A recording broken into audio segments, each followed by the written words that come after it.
आप जब कृषि क्षेत्र में काम करते हैं तो हम कभी ये नहीं सुनते हैं कि आपके विरोध में, यानी पतंजलि के जो प्रयास हैं उनके विरोध में कोई धरना प्रदर्शन हुआ। बट अगर कोई बड़ी कंपनी, निजी क्षेत्र की कंपनी आती है तो उसका बड़ा डर है किसान में कि कॉर्पोरेट खा जाएगा, कॉर्पोरेट खा जाएगा। ये क्यों? ये उनकी डर, किसानों के डर में काफ़ी कुछ सत्यता है।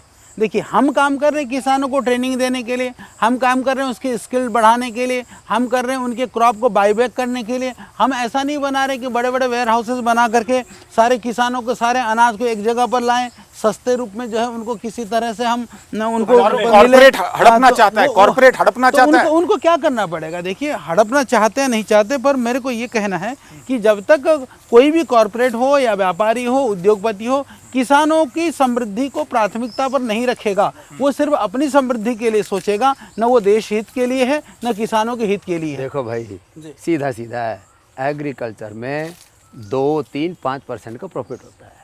कॉर्पोरेट लो मार्जिन बिजनेस है। हाँ, कॉर्पोरेट को 10-20% का एबिटा चाहिए। वो 10-20% का एबिटा इधर आता नहीं है। हाँ। फिर चारों तरफ से अफरा तफरी, लूट खसोट चालू हो जाती है। हाँ। डर भय का वातावरण बन जाता है और किसान जो सोचता है कि बड़ी मुश्किल से हमने हजारों पीढ़ियों से अपनी जो पुश्तैनी जमीन है उसको बचा के रखा है, कहीं ये किसी कॉर्पोरेट हाउस की भेंट ना चढ़ जाए।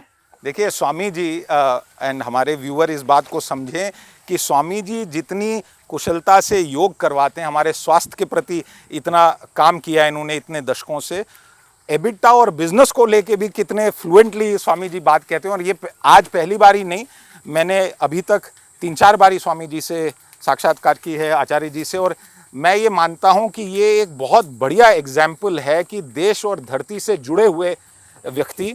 मैं आपको एक बात बताता हूँ जी, पूरे देश में पहला फूड पार्क सक्सेस किसका हुआ? पतंजलि का।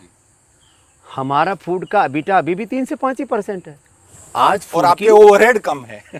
3 से 5% रुचि सोया का, जो जिसको हम कहते हैं कॉमोडिटी बिजनेस है, उसका यही एबिटा आता है। हम उसको भी चला रहे हैं। जहाँ 10 से 15% का एबिटा आता है उसको भी हम चला रहे हैं। जहाँ hair care, dental care, skin care में जहाँ 30% का मार्जिन आता है उसको भी हम चला रहे हैं। तो ये भी हमने माने फूड और FMCG, personal care, home care का भी हमने ब्याह करा दिया, उसका इंटीग्रेशन कर दिया, इसलिए हम इसको चला पा रहे। केवल फूड की कंपनी को इकोनॉमिकली सस्टेन करना और जो इंटरनेशनल मार्केट से या कैपिटल मार्केट से पैसा मनी रेज करके और उसको प्रॉफिटेबिलिटी के साथ चलाना, ये बड़ा चैलेंजिंग जॉब है।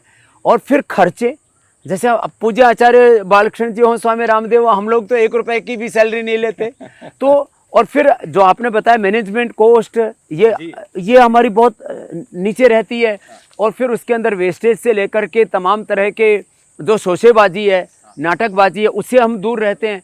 तो जा कर के हमने वर्ल्ड का सबसे बड़ा फूड पार्क हमने इकोनॉमिकली वायबिलिटी के साथ, उसको सस्टेनेबिलिटी के साथ चलाया। आज हमारे साथ इन्वेस्टर्स भी नेशनल इंटरनेशनल आदि जुड़े हुए हैं। अभी तो हम 50-60 हज़ार करोड़ के बीच में कैपिटल मार्केट में जमे हुए हैं। सपना हमारा पहले 1 लाख करोड़ और बाद में 5 लाख करोड़ का है।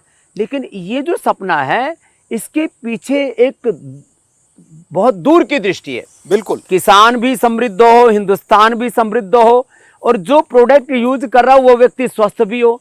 तो एक तरफ आपके रिटेल जो है शेयर होल्डर्स हैं, एक तरफ कैपिटल मार्केट के बड़े बड़े धन्ना सेठों का, बड़ी बड़ी कंपनियों का पैसा है, फिर तीसरी तरफ आपके देश के नागरिक हैं जो कंज्यूमर्स हैं, उनको भी उचित रेट पर दाम मिले और फिर वो हेल्दी प्रोडक्ट मिले।